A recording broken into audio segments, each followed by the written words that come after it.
जी धन्यवाद पंकज। और हम बिहार में बात करेंगे बिहार के चुनाव की, हम बात करेंगे संघ की, हम बात करेंगे भाजपा की, और हम बात करेंगे कि कैसे भगवान राम और माता जानकी जो है वो बिहार में भाजपा का बेड़ा पार करने जा रही हैं। बिहार में चुनावी घंटी बजने ही जा रही है और जो भी राजनीतिक दल हैं या जो भी राजनीतिक कुनबा है, सबने अपने अपने जो मुद्दे हैं उन्हें साधने शुरू कर दिए हैं। चाहे आप बात करें कांग्रेस की, तो आप देख रहे थे कल राहुल गांधी यहाँ मौजूद थे, वो यात्रा कर रहे हैं, युवाओं को संबोधित कर रहे हैं, वो पलायन की बात कर रहे हैं, नौकरी की बात कर रहे हैं। अगर आप बात करें राजद की, तो राजद महिलाओं की बात कर रही है, राजद आरक्षण की बात कर रही है। वहीं भाजपा ने एक ऐसा सगुफा छोड़ा है जो इन सारे मुद्दों पर भारी पड़ सकता है। वो सगुफा है राम जानकी कॉरिडोर का। हमने देखा कि कितने जोश खरोश के साथ, कितने बड़े पैमाने पे अयोध्या में राम मंदिर का नींव रखा गया और उसके बाद उसका उद्घाटन किया गया। अब जाके प्राण प्रतिष्ठा किया गया और अब जाके जानकी मंदिर की बात हो रही है। जानकी मंदिर जो कि बिहार के सीतामढ़ी में होगा, और साथ ही बात हो रही है राम जानकी कॉरिडोर की, जो कि सीधे 4 लेन रोड से अयोध्या को सीतामढ़ी से जोड़ा जाएगा। हालांकि इससे जो पर्यटन है उसको बढ़ावा मिलेगा, लेकिन बिहार में केवल 4 महीने बचे हैं चुनाव के, और उस बीच में अगर आप राम मंदिर की बात करेंगे, जानकी मंदिर की बात करेंगे, तो ये एक ऐसा मुद्दा है जो जाति के ऊपर धर्म की बात करता है और जातियों के जो बंधन है, जिसमें पॉलिटिकल जो भी राजनीतिक दल हैं जो इसका फायदा उठाते हैं, उन्हें पाटता हुआ ये मुद्दा काम करता है। हमारे साथ भोलानाथ जी हैं। भोलानाथ जी वरीय पत्रकार हैं और हिंदुस्तान के राजनीतिक संपादक रहे हुए हैं। चलिए इनसे समझते हैं और बात करने की समझने की कोशिश करते हैं कि ये मुद्दा जो है ये कितना प्रभावी होगा और ये क्या ट्रम्प कार्ड है भाजपा का बिहार के पॉलिटिक्स में, क्योंकि बिहार चुनाव से ठीक 4 महीने पहले इसे खेला जा रहा है। भोला जी बहुत बहुत धन्यवाद।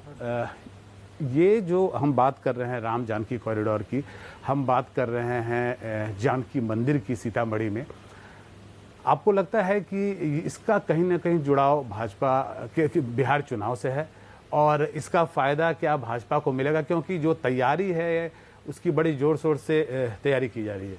देखिए, आपको हम याद दिला दें वर्ष 2023 की, ये लोकसभा चुनाव से पहले का समय था जब यहाँ पर बिहार में नीतीश कुमार और लालू यादव की यानी कि जदयू राजद की सरकार थी।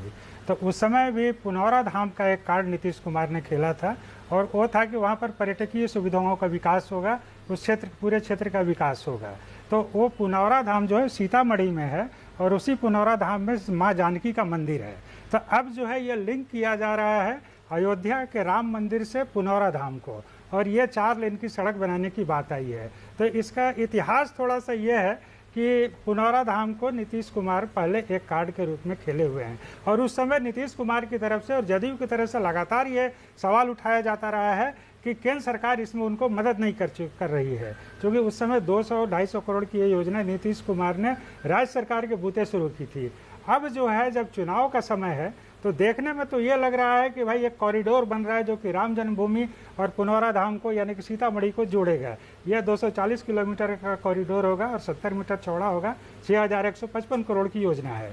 इसको हाल ही में रामनवमी के अवसर पर मोदी सरकार ने, उनके मंत्री और बिहार सरकार के सचिव और उनके सचिव दोनों मिल करके इसको योजना को मंजूरी दी है। तो अब ये देखने से तो ऐसा लग रहा है कि ये धार्मिक और सांस्कृतिक ज़्यादा है, लेकिन बिहार में चुनाव है और इसकी घोषणा अब 2-3 महीने के अंदर। मेरा सवाल भी वही था कि ये धार्मिक है और काफ़ी दिनों से इसकी मांग हो रही है, लेकिन जिस समय में ये हो रहा है और 4 महीने बाद बिहार में चुनाव होगा, 4 से 6 महीने के बाद, तो आपको लगता है कि इसकी टाइमिंग उसी के हिसाब से रखी गई है?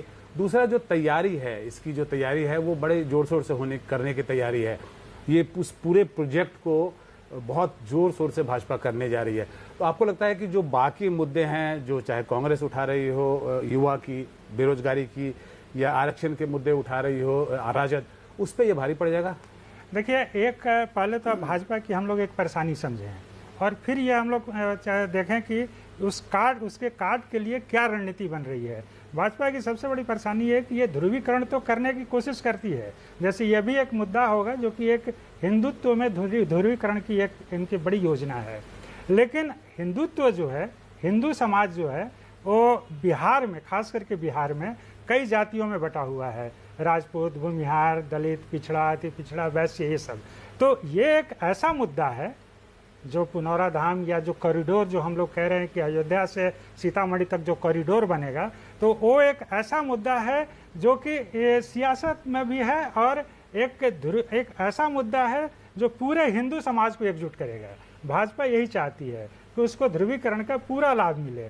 तो पूरा लाभ के लिए वो एक ऐसा इशू लेकर के आ रही है जिसका कि विरोध कोई हिंदू नहीं कर पाएगा।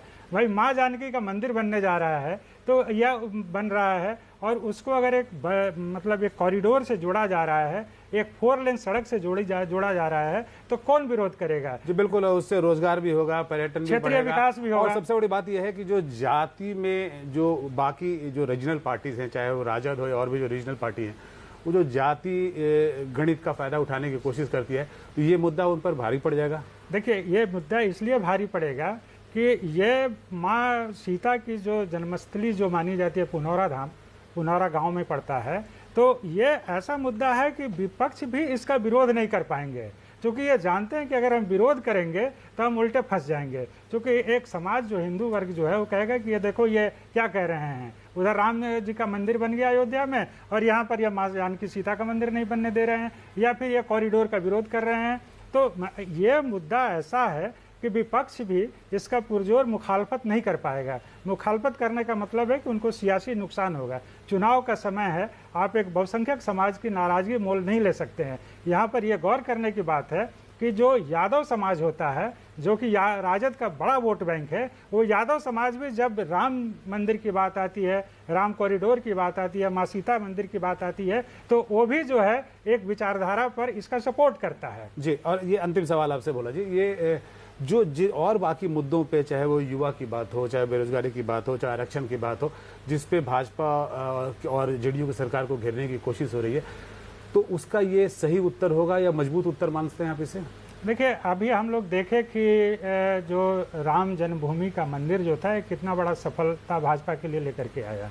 ठीक है, उसकी सीटें घटी लेकिन सरकार बन गई, इतने एंटी इनकम्बेंसी के बावजूद उसकी सरकार बन गई। तो यहाँ पर जो ये जो इशू है, ये भाजपा का एक ऐसा इशू है। देखिए, विकास के नाम पर नीतीश कुमार ने बहुत काम किए हैं, सड़क, पुल वगैरह, स्कूल, ये सब बहुत सारे काम किए गए हैं। लेकिन ये जो सियासी मुद्दा के रूप में जब एक तरह से भाजपा जब इसको पेश करेगी, और आप देखिएगा कि आने वाले समय में चाहे वो नरेंद्र मोदी हो, प्रधानमंत्री, या अमित शाह हो, जो भी भाजपा के बड़े नेता आएंगे, वो इस मुद्दे को किस तरह से उछालते हैं। जी बिल्कुल, बहुत बहुत धन्यवाद भोला जी। तो जैसा आपने देखा कि ये मुद्दा जो है, ये भाजपा ने बहुत सोच के उठाया है और ये आने वाले समय में चुनाव में भाजपा को इससे काफ़ी मदद मिलती हुई दिख रही है। और चलिए अब हम रुक करते हैं मुंबई में, जहां हमारे सहयोगी जितेंद्र दीक्षित